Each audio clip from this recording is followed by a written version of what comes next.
Listo. Buen día a todo el auditorio. Gracias por su presencia. Primero, quiero agradecer a la magistrada presidenta Yolanda Camacho Ochoa por su compromiso de seguir adelante en los proyectos y programas de capacitación del Tribunal Electoral del Estado de Michoacán. Y especialmente agradezco al maestro Rafael, colega y amigo, por tomarse tiempo de su apretada agenda y darnos todas las facilidades para que esta conferencia se pueda llevar a cabo. Cabe destacar que a pesar de la situación mundial actual derivada de la pandemia del coronavirus, el Tribunal Electoral del Estado de Michoacán sigue con su compromiso de enriquecer y fortalecer el interés social por los temas electorales y democráticos de nuestra entidad y del país, buscando nuevas herramientas para dar cumplimiento con ello. Nuevamente, gracias a todas y todos por estar conectados para escuchar esta conferencia. Esperamos que sea de su agrado.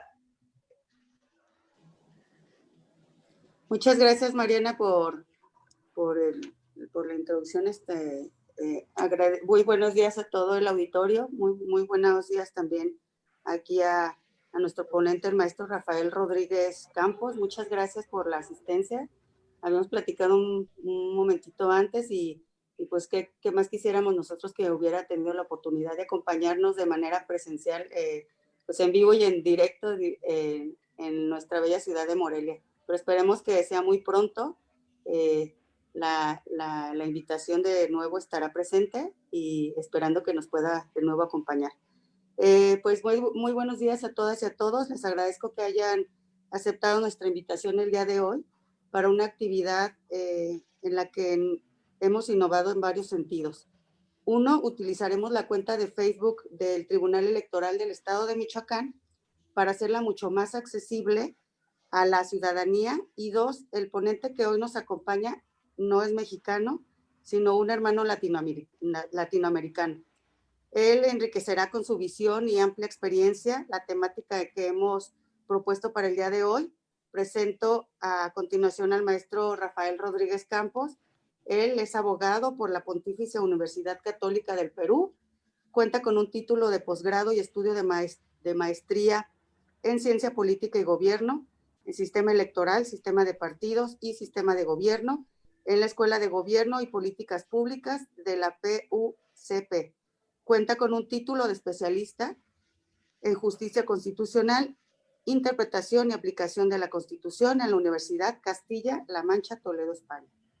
Es candidato a máster en Derecho Constitucional en la Universidad Castilla-La Mancha, Toledo, España. Ha sido jefe de práctica en el curso de Derecho Constitucional en la Facultad de Derecho de la PUCP y jefe de práctica en el curso de Teoría Política en la Maestría de Ciencia Política y Gobierno en la Escuela de Gobierno y Políticas Públicas. Ha sido profesor de Derecho Electoral, Ciencia Política e Historia de las Ideas Políticas de la Facultad de Derecho de la Universidad San Martín de Porres. Ha sido director de la Sociedad de Debates de la Facultad de Derecho de la USMP. Es miembro del Centro de Estudios en Relaciones Internacionales de la Facultad de Derecho de la USMP. Es miembro de la Asociación Peruana de Derecho Constitucional, observador electoral internacional en Colombia en el año 2016, Ecuador 2017, Bolivia 2017, Colombia 2018, Uruguay 2019 y Colombia 2019. Delegado electoral internacional en Bolivia en 2017 y Ecuador en 2017, representando al RENIEC, y conferencista internacional en México en el año 2018, Argentina 2018 y México 2019 en temas de derecho constitucional, derecho electoral, derechos humanos y ciencia política. Perdón. Ha sido miembro del Comité de Coordinación Electoral del Sistema Electoral Peruano, representando al RENIEC en 2015-2019, representante del RENIEC ante la Comisión de la Constitución y Reglamento del Congreso de la República en el proceso de reforma electoral, reforma política y reforma del sistema de justicia. Ha sido asesor constitucional y electoral del Gabinete de Asesores de la Jefatura Nacional del RENIEC. Ha sido secretario general titular del RENIEC en 2019. Es asesor en temas de Derecho y Ciencia Política de la Gerencia Política Migratoria de la Superintendencia Nacional de Migraciones. Es autor del libro Ideario Republicano Escribe y publica artículos sobre temas de derecho constitucional, derecho electoral, derechos humanos y ciencia política.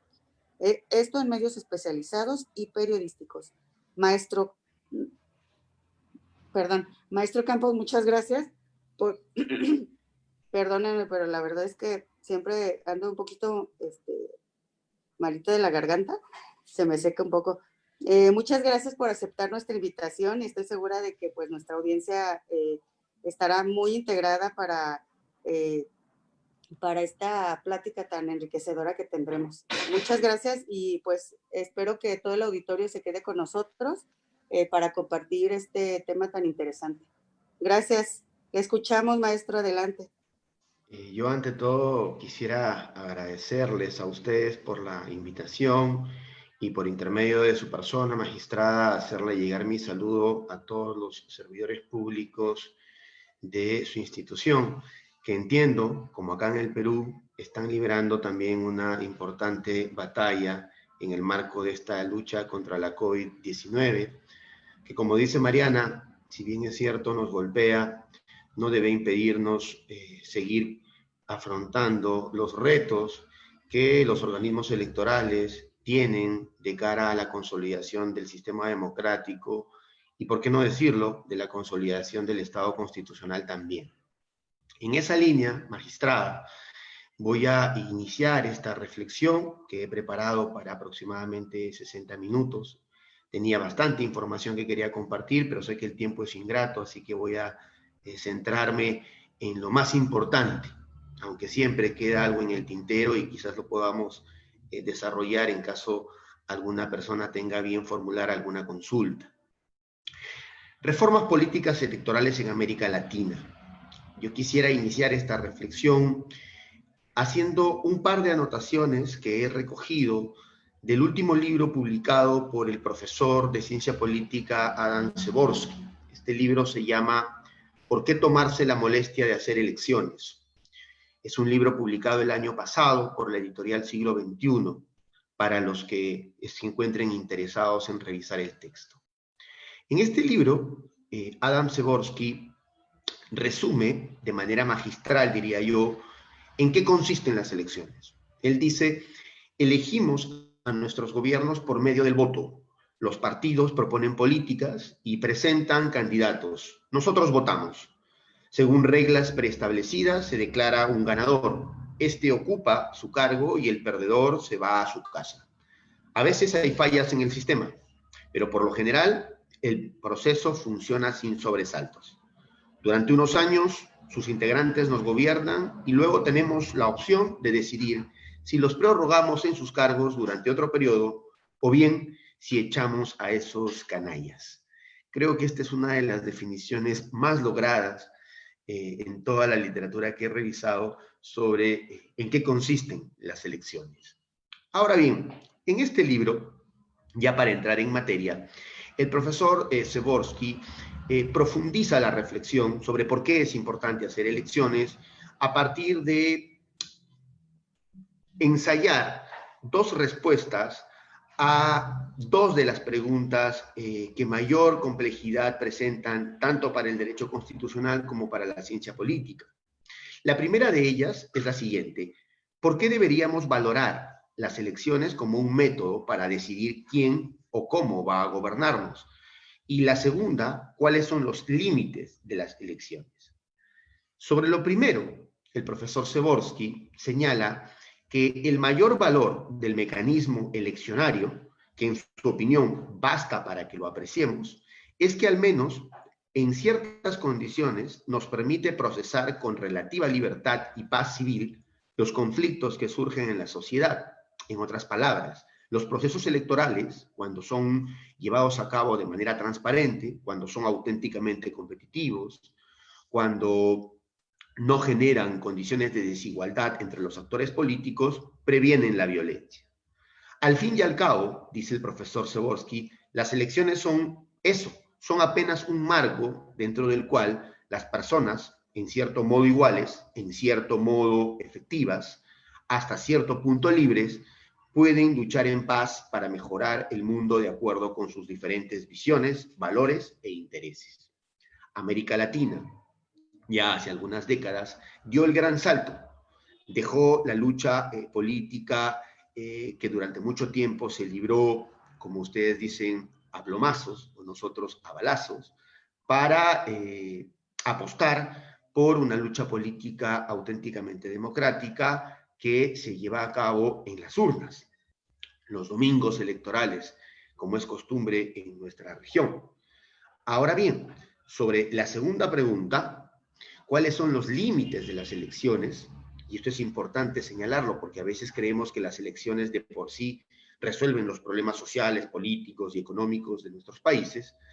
El autor, Przeworski, parte por reconocer que ningún sistema político puede otorgar total efectividad a la participación política de cada cual. Ningún sistema político puede lograr que los gobiernos sean agentes perfectos de la ciudadanía.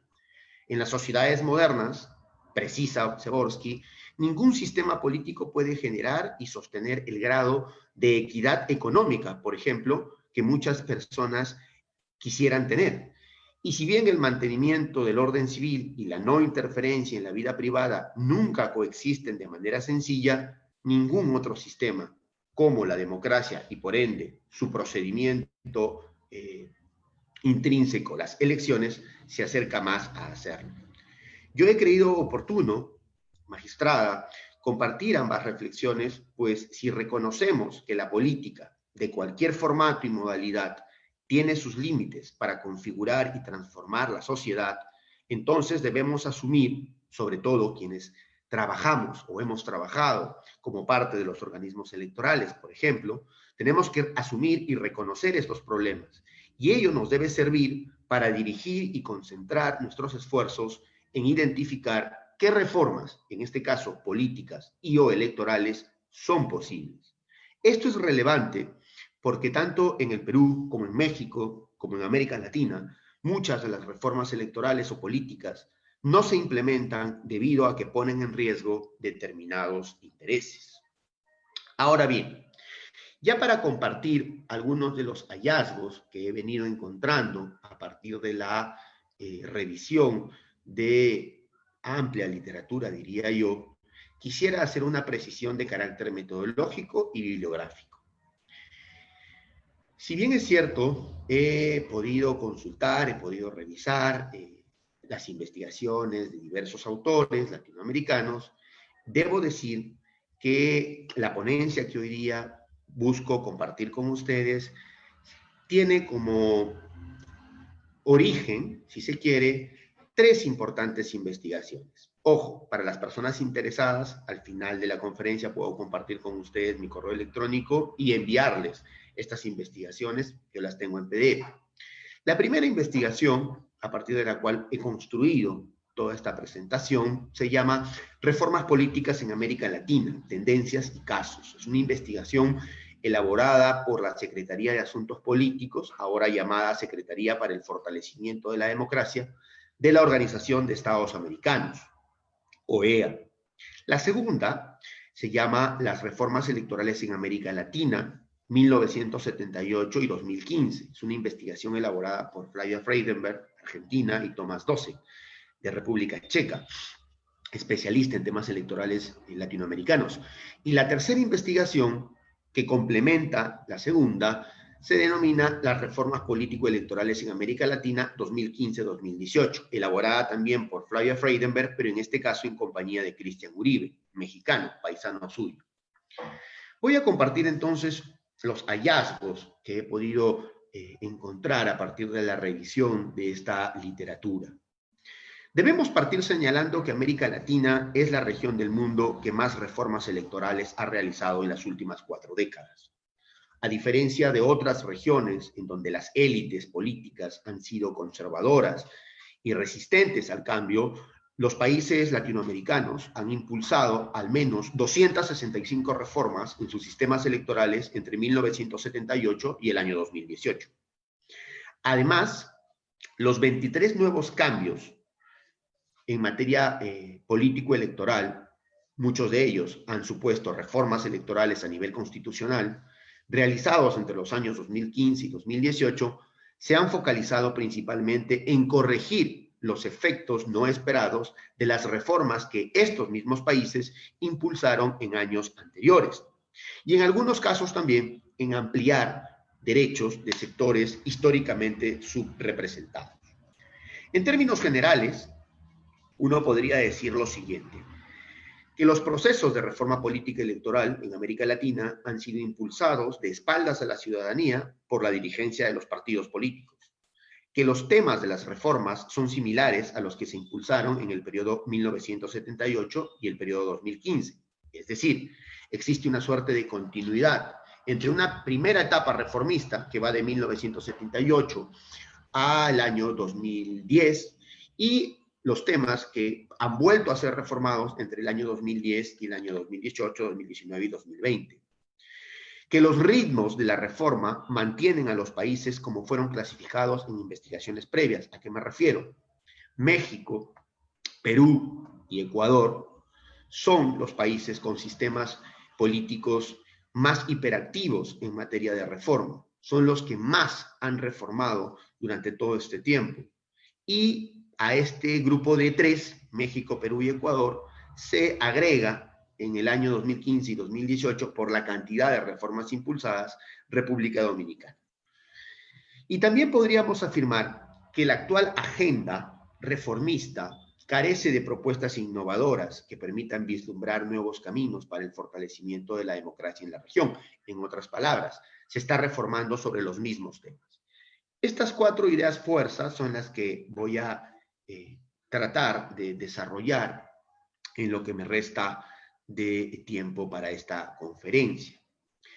Y he planteado una dinámica de preguntas y respuestas, que es lo que por lo general me ocurre cuando dicto clases. Luego de una breve exposición, los alumnos suelen hacerme las preguntas que hoy día comparto con ustedes. ¿Cómo se originan y de dónde surgen las reformas político-electorales? Las explicaciones pueden ser de dos tipos, pueden ser endógenas o exógenas. Por un lado, la literatura comparada sostiene que las reformas electorales son respuestas parroquialistas, internas, resultado de la experiencia de cada país. El origen de estos cambios en las leyes y el orden constitucional es endógeno, hacia adentro. Por otro lado, cada vez más la literatura se refiere a que las reformas son resultados de presiones de difusión internacional de ideas y políticas. El origen de estas reformas entonces es exógeno, producto de la moda y la presión de agentes externos. ¿Existe una regla clara en América Latina? No, creo que ambas reglas conviven.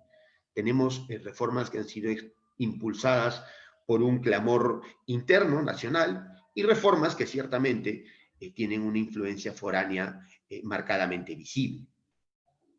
Una segunda pregunta que suele plantearse está vinculado con quién impulsa las reformas político-electorales. ¿Quiénes son los actores que las impulsan?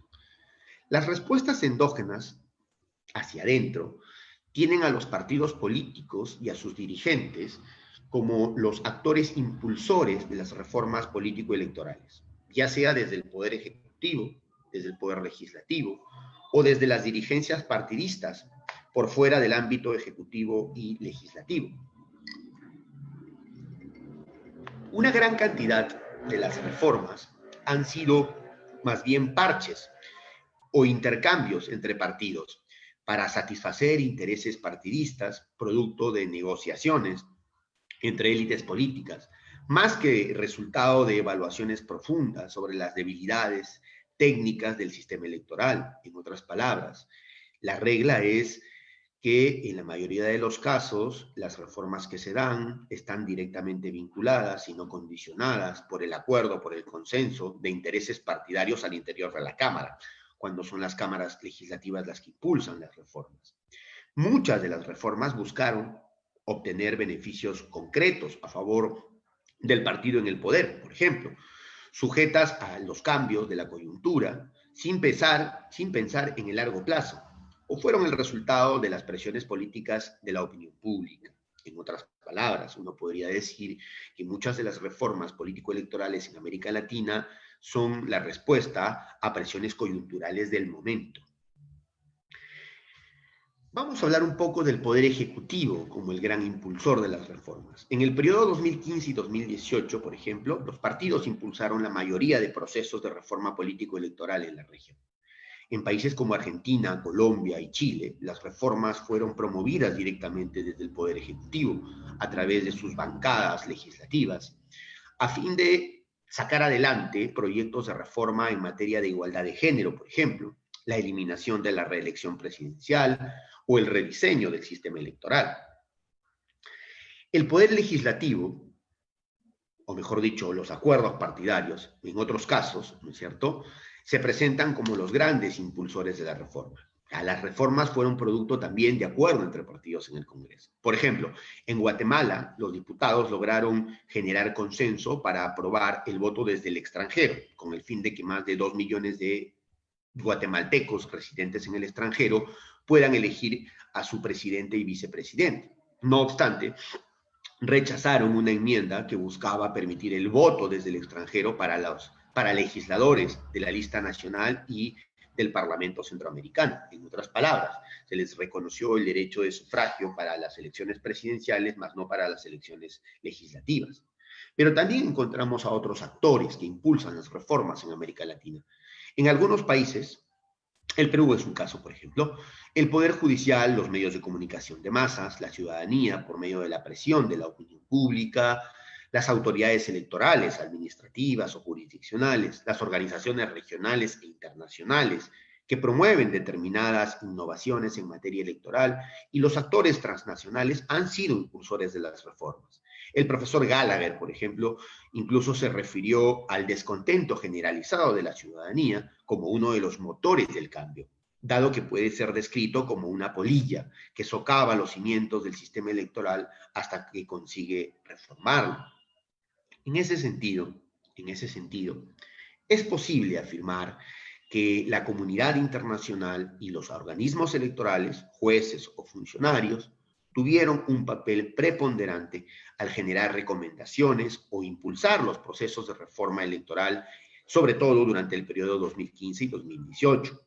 Como una experiencia personal, les contaré que en el Perú, cuya administración electoral está conformada por 3 organismos, la Oficina Nacional de Procesos Electorales, ONPE, el Jurado Nacional de Elecciones, y el RENIEC, donde tuve la suerte de trabajar, que es el Registro Nacional de Identificación y Estado Civil, para que ustedes lo sepan, quien se encarga de elaborar el padrón electoral. Estos 3 organismos electorales, ya desde hace algunos buenos años, presentan continuamente un proyecto de código electoral actualizado que permita sistematizar a la legislación confusa y difusa que tiene mi país. No obstante ello, este esfuerzo no se ha podido cristalizar justamente porque la representación nacional, por razones que no vienen a cuento comentar, no ha decidido darle luz verde y aprobar este proyecto, que desde mi punto de vista ha sido siempre trabajado con mucho rigor técnico. Ahora bien, dicho ello, también podríamos preguntarnos, o es una exigencia preguntarnos, ¿cuáles son los temas de la reforma? ¿Sobre qué temas se ha reformado en América Latina? ¿Cuáles son los tópicos político-electorales más recurrentes en los procesos de reforma político-electoral en nuestros países? Y yo diría que acá hay que tener una doble mirada, una mirada, diría yo, clásica y una mirada moderna. ¿A qué me refiero?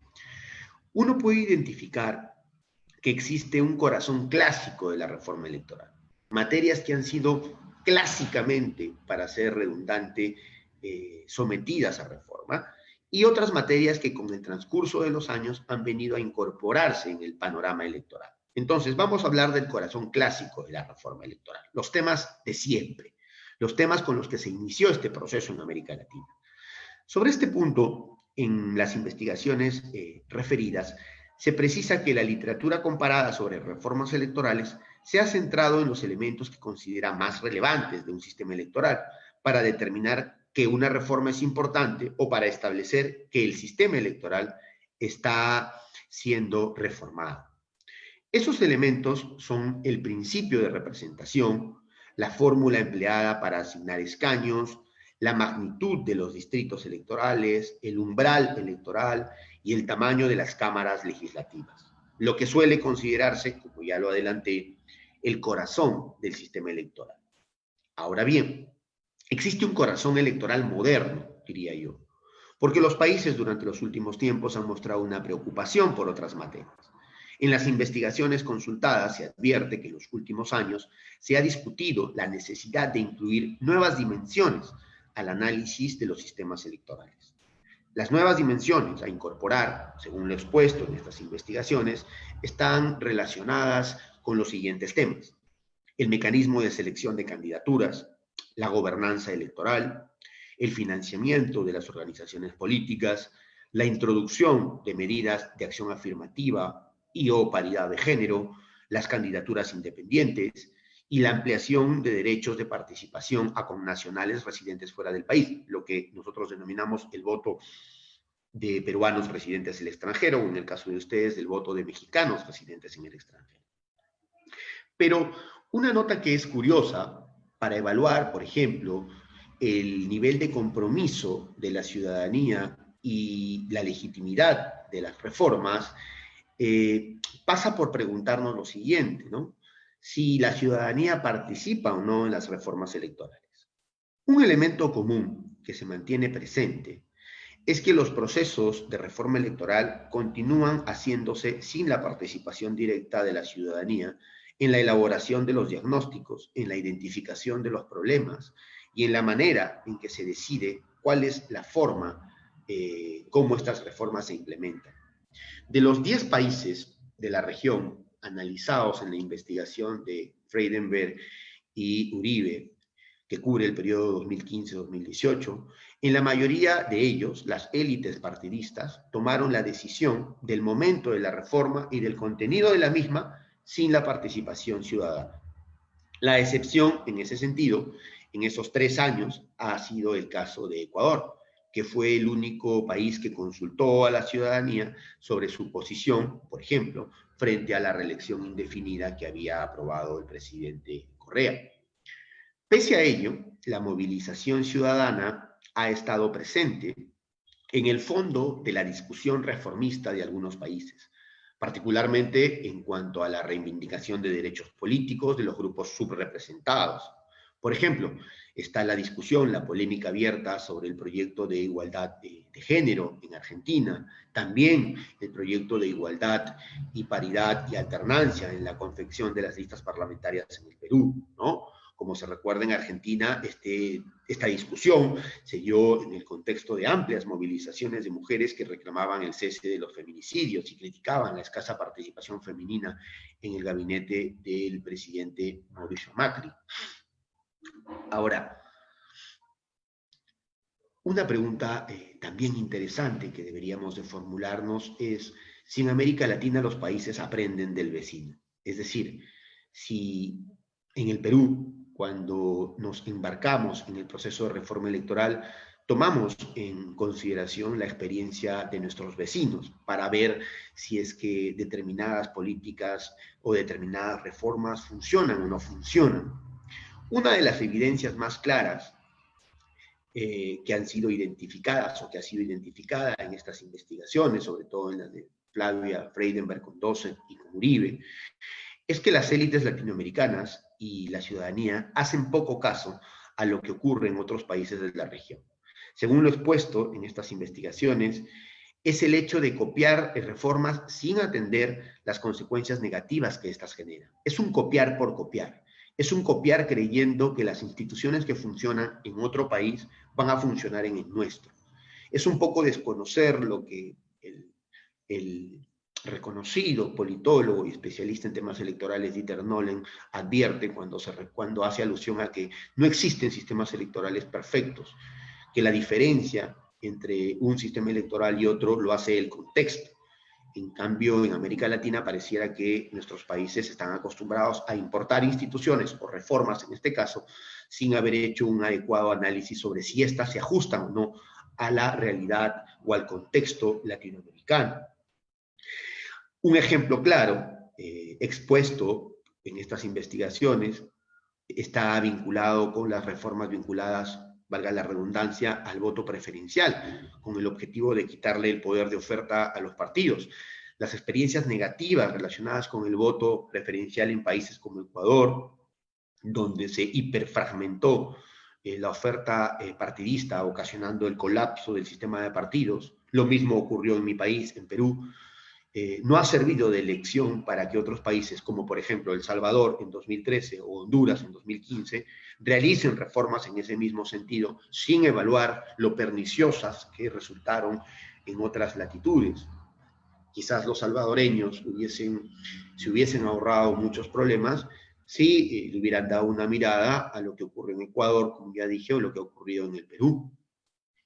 Pero es interesante también preguntarse por cuáles son los países que más han reformado y por qué reforman. Si es que existe alguna relación entre sistemas de partido institucionalizados y reforma.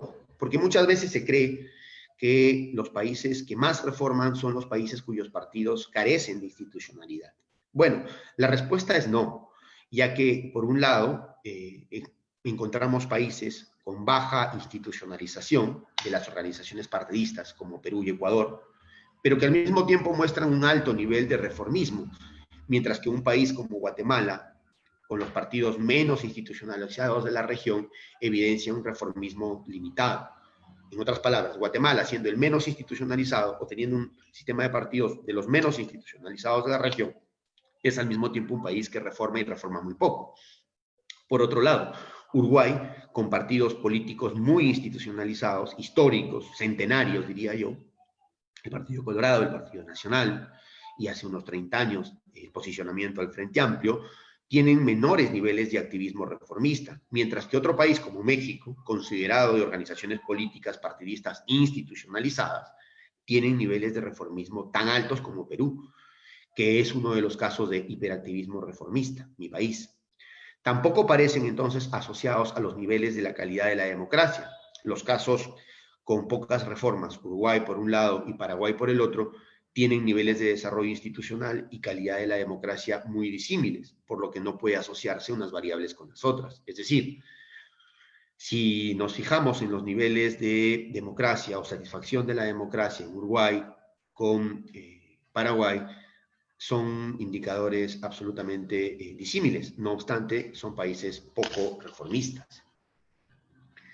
Ahora bien, una pregunta que también podríamos formularnos está vinculado con lo que un poco ya adelanté. Si las reformas políticas electorales que estamos implementando ahora en América Latina versan sobre materias no trabajadas hasta el momento, o si son un poco más de lo mismo, ¿no? El análisis que se hace en estas investigaciones arroja que no existe mayor novedad, por así decirlo, en cuanto a reforma. Las reformas relacionadas con la estructura del voto, que buscan incrementar la capacidad de los electores para decidir las candidaturas de los partidos, es una tendencia ya en los últimos años en América Latina. Asimismo, podemos encontrar coincidencias en cuanto a reformas vinculadas con la mayor intervención del Estado para democratizar los procedimientos de selección de candidaturas. Se busca regular las elecciones internas, por ejemplo, de los partidos políticos, lo que se puso de manifiesto en la aprobación de la Ley de Partidos Políticos de República Dominicana en 2018. Y también es un tema de discusión en la actualidad en mi país. Mayor inclusión de los grupos subrepresentados, como las mujeres, a través del fortalecimiento del diseño electoral de las cuotas de género, la paridad o la alternancia, como ha ocurrido en República Dominicana en 2018, como ha ocurrido en Argentina y México en 2017, como ha ocurrido en Costa Rica y Honduras en 2012 y 2016 respectivamente, o Chile y Venezuela en el año 2015. También se ha reformado o se sigue reformando sobre los cambios en el tamaño de la Cámara Legislativa, como ha ocurrido en Colombia en los años 2015 y 2016, en Chile en el año 2015, en Guatemala en el año 2016. Mayor proporcionalidad e inclusión de la fórmula de elección de diputados, como ocurrió en Chile en el año 2015. Y la ampliación de derechos políticos, como ya lo señalé, para los connacionales en el extranjero, en las elecciones presidenciales o legislativas, para facilitar el ejercicio pleno de los derechos políticos y la extensión de la ciudadanía para las personas que han migrado, como hizo Guatemala en el año 2016.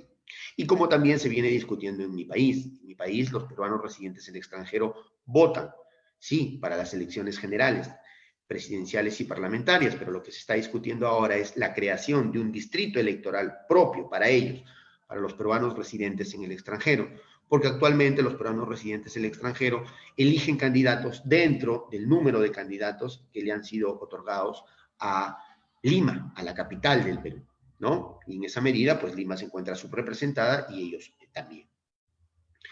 Ya para terminar esta primera parte de la exposición, que espero se amplíe a propósito de unos 15 minutos en los cuales podamos reflexionar a partir de preguntas que ustedes formulen, uno podría plantear, sí, a la luz de las investigaciones que he revisado y que espero que ustedes hagan también, 7 grandes conclusiones sobre los procesos o sobre el proceso de reforma política electoral en América Latina, ¿no?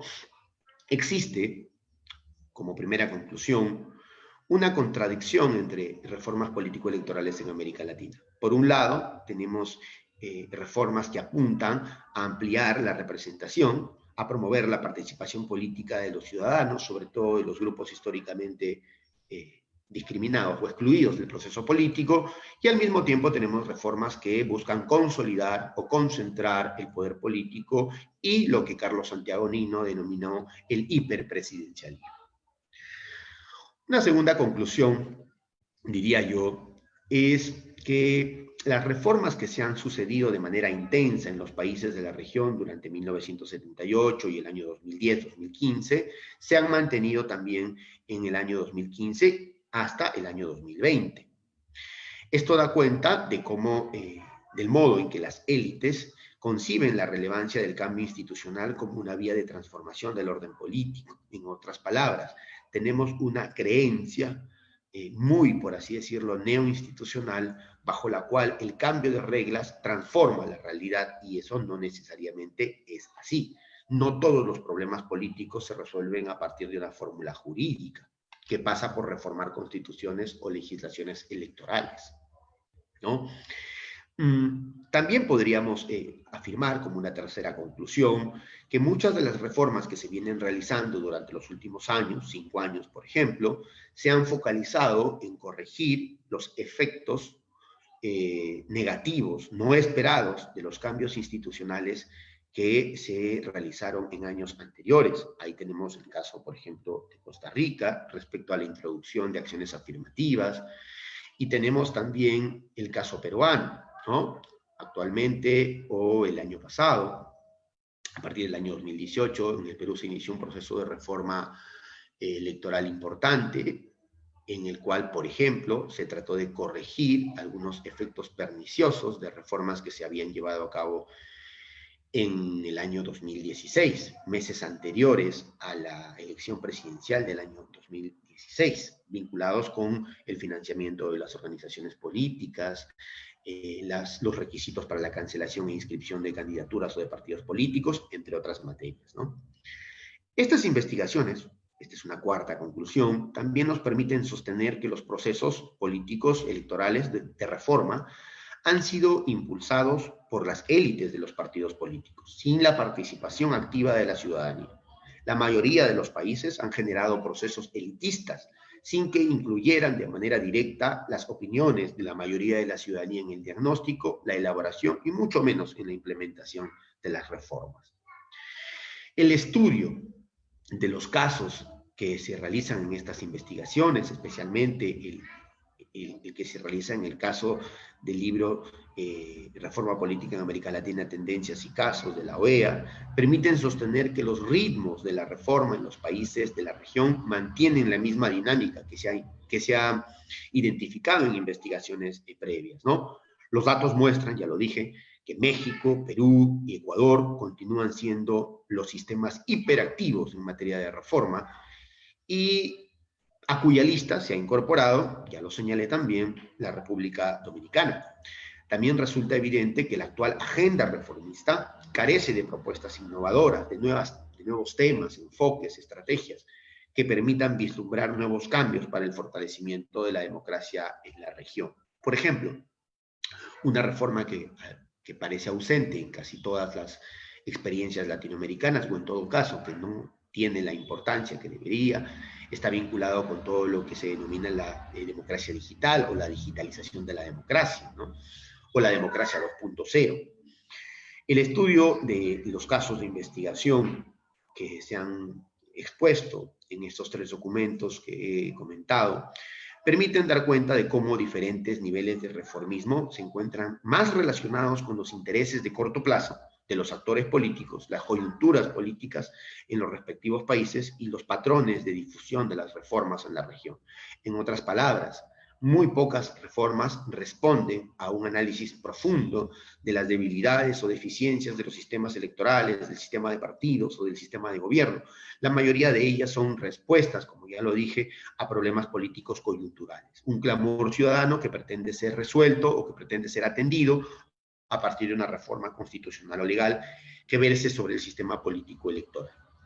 Los hallazgos, entonces, obtenidos en estas investigaciones abonan la tesis de que las dirigencias partidistas confían más en cambiar las reglas que en aceptarlas y cumplirlas como un modo de generación de consensos políticos. En otras palabras, estos documentos, estas investigaciones también ponen en evidencia una vez más algo que la ciencia política, sobre todo latinoamericana en los últimos tiempos, viene identificando o profesando como una verdad ya de perogrullo, y es que uno de los grandes problemas de América Latina es la falta de institucionalidad de su sistema de partidos, No sé cómo voy de tiempo, quisiera que me digan cuánto tiempo tengo, para ver si puedo finalizar con algunos apuntes que creo importantes realizar. Adelante, maestro. Muy bien, muy bien. Entonces, quisiera terminar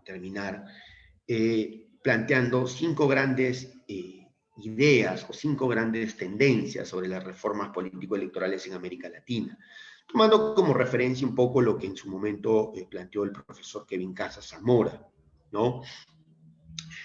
Lo primero que necesita cualquier reforma política, y eso al parecer no se entiende en nuestros países, es un diagnóstico del problema que busca resolver, ¿no? En ese sentido, cualquier esfuerzo de ingeniería institucional, para usar el término de Sartori, de su texto Ingeniería Constitucional, en una democracia debería ser capaz de responder al menos las siguientes preguntas, plantea Casas. ¿Cómo hacer que el sistema político permita un grado adecuado de representatividad? Es decir, que la mayor cantidad de opiniones e intereses sociales se vean reflejados en las políticas públicas.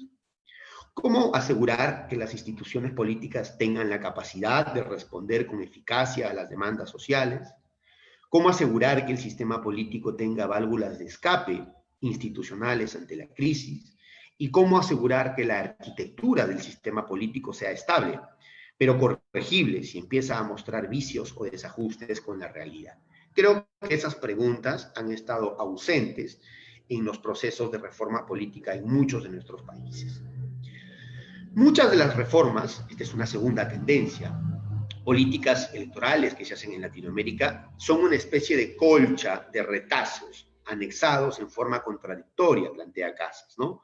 Donde todo está pensado para resolver problemas de coyuntura, poco ya en la línea de lo que marcaban las anteriores investigaciones. En otras palabras, la falta de razonamiento sistemático y el carácter coyuntural de los cambios están presentes en las experiencias de reforma político-electoral que se han llevado a cabo en el pasado reciente de Latinoamérica, generando inconsistencias en los sistemas políticos de la región. Otra tercera tendencia que miro y observo con preocupación es que pese al discurso que nos dice que los partidos son importantes, porque son importantes, hay un debilitamiento sistemático de ellos y del sistema de partidos en su conjunto en América Latina. Lo más preocupante es que por años se ha aplicado a nuestros sistemas políticos el supuesto bálsamo de personalizar la representación, ¿no? Con los sistemas de voto preferencial, las candidaturas independientes. Eso como una respuesta al desprestigio de los partidos políticos. Se creyó que el surgimiento de candidaturas independientes, de parlamentarios o congresistas o asambleístas que no le deben nada a la agrupación política, iba a frenar la corruptela o la manera clientelista como los partidos políticos se habían comportado en América Latina. Esa creencia no tiene ninguna evidencia empírica, no tiene ningún tipo de sustento fáctico. Más aún, lo que han logrado estas reformas, como el voto preferencial, como las candidaturas independientes, es socavar los cimientos del sistema democrático, de un sistema democrático pensado sobre la base de un sistema de partidos robusto, ¿no? A ello debemos sumarle la entronización de un discurso populista antipartido en diversos países de Latinoamérica. Un discurso populista, dicho sea de paso, que muchas veces viene de la voz del mandatario o del jefe de Estado, ya sea de izquierda o de derechas. Y en ese sentido, creo que es importante también prender las alarmas, porque creo que uno de los retos o de los problemas más importantes que atraviesa la democracia en América Latina es justamente hacerle frente a los populismos de derechas e izquierdas que a través de reformas vedadas, de estrategias, por así decirlo, tramposas, buscan socavar o distorsionar las reglas constitucionales y electorales que sostienen a la democracia, buscando, entre otras cosas, por ejemplo, las reelecciones indefinidas, ¿no? Algo de lo que tanto el Perú como México, entiendo, sabemos y sabemos mucho.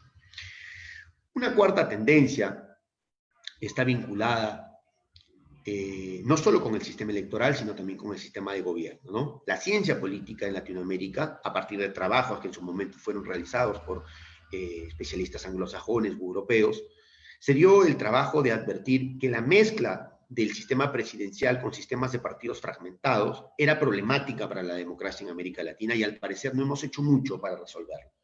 Ese riesgo se magnifica cuanto mayor sea la dificultad que tenga el Poder Ejecutivo para construir coaliciones en mayorías legislativas.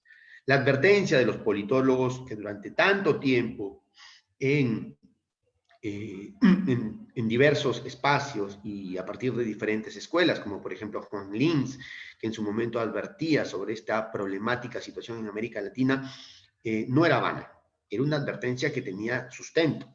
Miren, antes de la llamada tercera ola democratizadora, solo la democracia chilena sobrevivió por más de un cuarto de siglo, entre 1932 y 1973, con ese esquema, con un sistema presidencial que muchas veces no lograba contar con el apoyo de la Cámara y por ende enfrentaba una continua y permanente confrontación entre el Parlamento y el Poder Ejecutivo. En muchos de los casos, esta guerra política, este enfrentamiento, tuvo como colofón los golpes de Estado latinoamericanos, y de eso sabemos mucho en el Cono Sur, ¿no? Sobre todo a partir de 1970.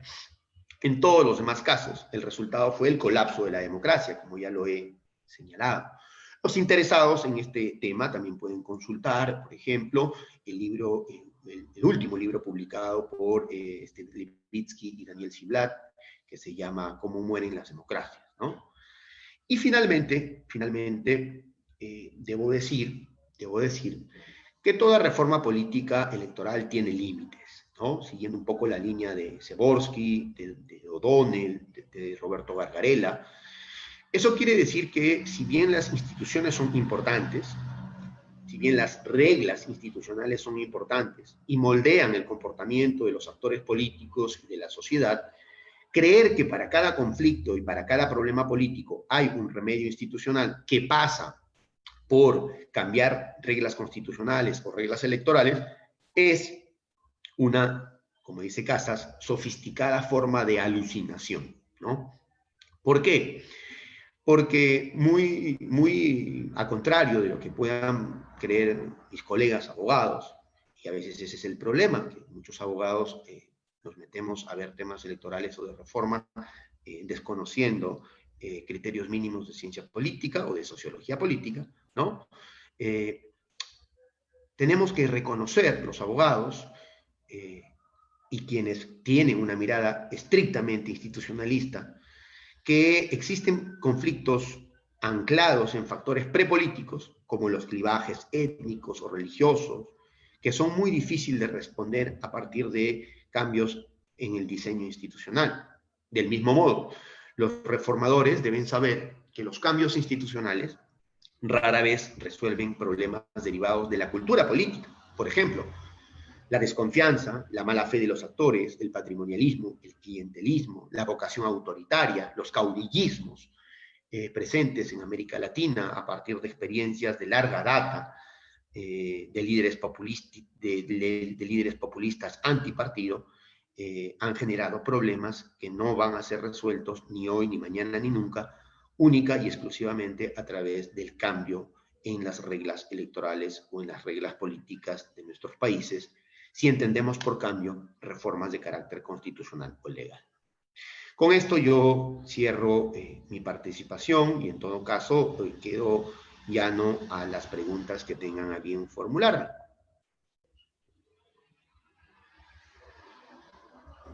Muchas gracias.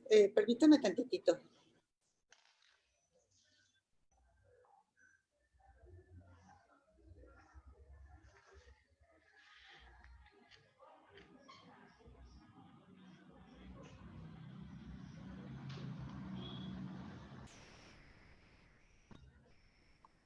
Muchas gracias.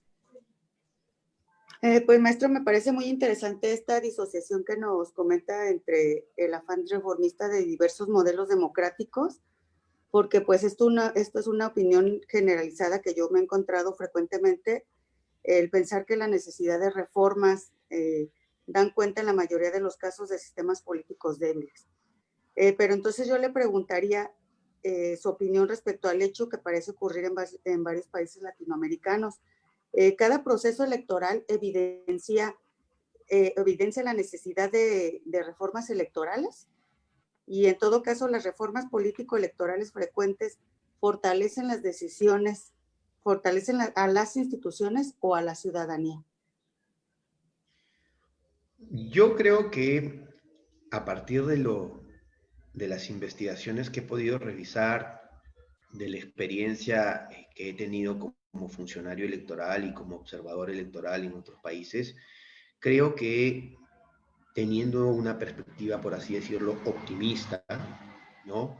Tenemos reformas electorales que pueden, al mismo tiempo, promover la participación y consolidar institucionalmente a los organismos electorales, por ejemplo, ¿no? Para hablar del tribunal electoral que usted preside o de los organismos electorales en el Perú. Por ejemplo, que duda cabe que una medida como apostar por la alternancia y paridad en la confección de las listas parlamentarias es una medida que optimiza, que promueve, que genera condiciones para elevar el nivel de participación política de las mujeres, ¿no?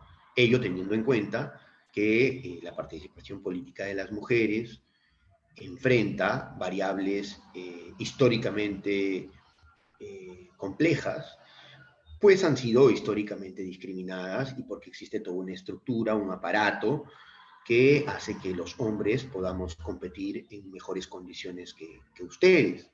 Y por otro lado, para tocar un tema también muy en boga en mi país y en el suyo, entiendo, va a ser muy difícil que, por ejemplo, logremos erradicar o en todo caso disminuir la influencia del dinero del narcotráfico, del dinero sucio en los partidos políticos, si no le otorgamos a los organismos electorales mecanismos legales que les permitan ejercer un adecuado y permanente control y fiscalización sobre los recursos partidarios que las organizaciones manejan, sobre todo en periodos de campaña electoral.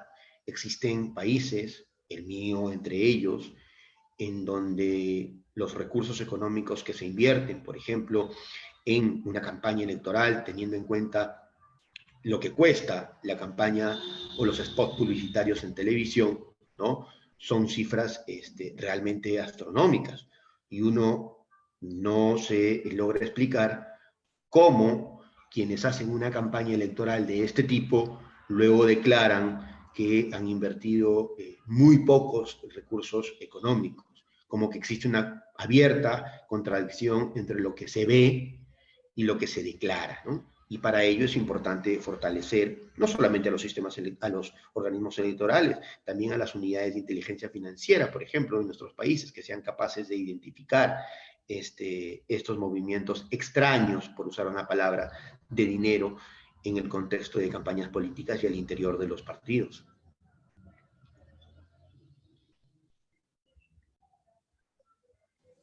Muchas gracias.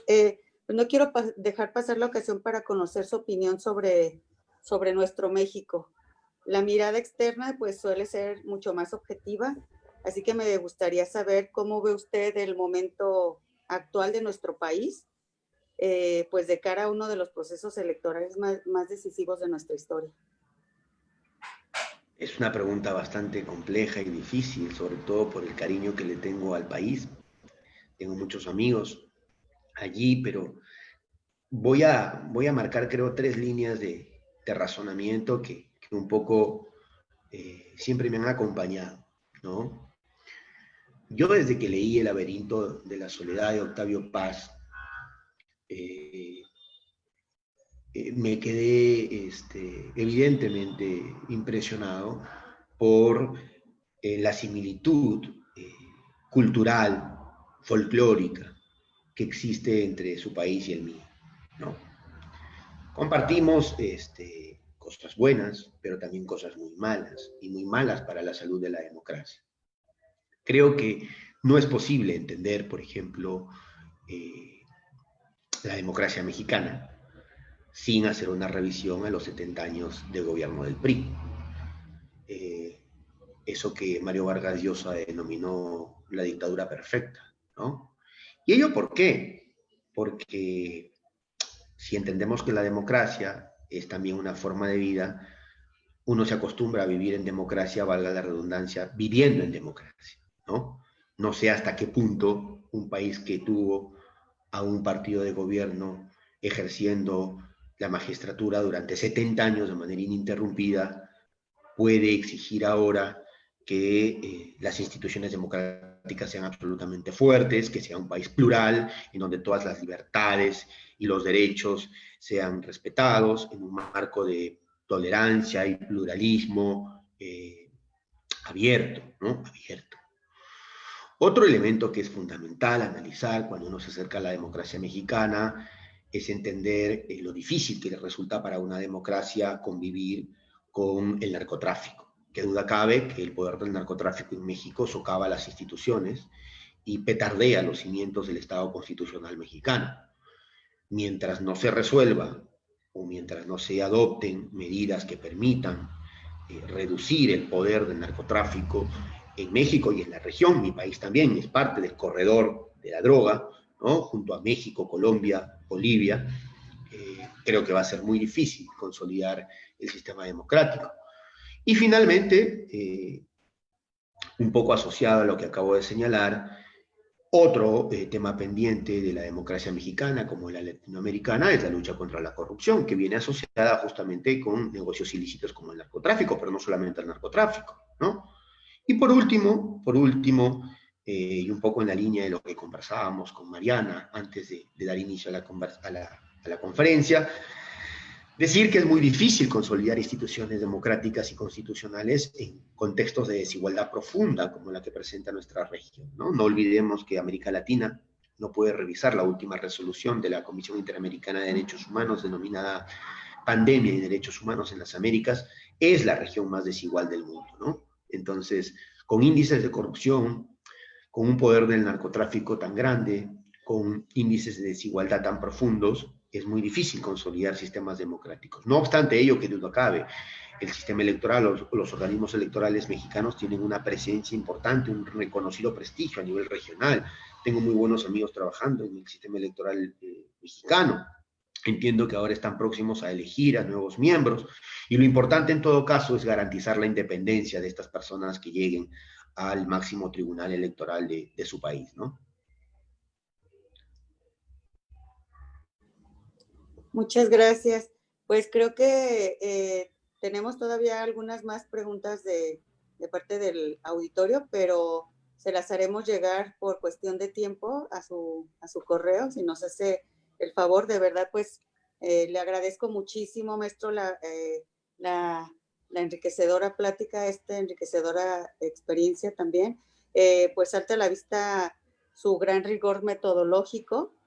De verdad, a nombre de la institución electoral que me honro en representar, pues le agradezco que nos haya permitido conocer su visión tan completa sobre estos temas políticos pues actuales. Muchas gracias, maestro, y esperemos que la próxima visita sea... Si me permite, además de agradecerle a usted, Presidenta, por la invitación, a Mariana, por haber hecho el esfuerzo de coordinar esto, pues quedar siempre a su servicio. Creo que podríamos seguir compartiendo experiencias en esto que es tan importante, que es la mirada comparada de los procesos políticos, ¿no? Cuando uno a veces mira a su país, se entristece y cree que solamente en nuestro país se presentan estos problemas, ¿no?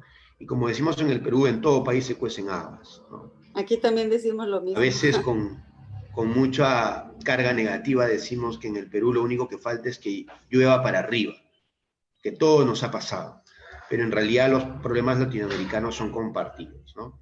Finalmente, magistrada, porque más allá de ser un funcionario electoral, soy también un investigador y trato de ser un buen profesor universitario, me gustaría tomarme un minuto para recomendar, sí, a las personas interesadas la revisión de algunos textos.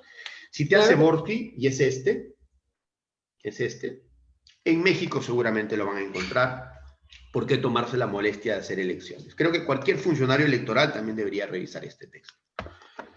Sobre los límites de la democracia, porque a veces creo que le pedimos a la democracia más de lo que puede dar, creemos que es una suerte de panacea. ¿Qué esperar de la democracia? También es un muy buen libro de Adam Cebosky. En este libro habla sobre los límites y posibilidades del autogobierno. Una mirada ya comparada a toda América Latina, a la experiencia electoral de América Latina en los últimos 35 años, yo diría que lo encuentran en este libro, Elecciones en Latinoamérica, que ha sido compilado gracias al esfuerzo de otro latinoamericano muy entendido en temas electorales como Leandro Querido. Y sobre las críticas o las debilidades del sistema representativo en América Latina, yo diría que existen dos libros que son pequeñitos, pero muy suculentos.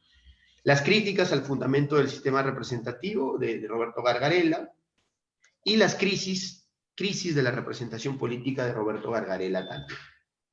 Para los colegas abogados, pero también politólogos, ya más interesados en la perspectiva comparada e histórica, sin lugar a dudas, el texto que a mí me gusta recomendar, porque lo trabajo, es este también de Gargarella, que se llama La Sala de Máquina de la Constitución. Acá van a encontrar un estudio muy riguroso de 2 siglos de constitucionalismo en América Latina. Bueno, magistrada, le reitero mi agradecimiento, le envío un fuerte abrazo y a través suyo también el saludo a todos quienes trabajan en su digna institución. Muchísimas gracias. Muchas gracias, el gusto fue mío, el de nosotros también. Esperemos tener ocasión de pronto volver a saludarnos y tenernos pues la oportunidad de convivir en otra situación ya. Esperemos que todo esto pase. De igual manera. Y pues muchas gracias por esta plática. Muchas gracias también a todo nuestro auditorio y buenas tardes. Hasta luego. Muchas gracias. Gracias.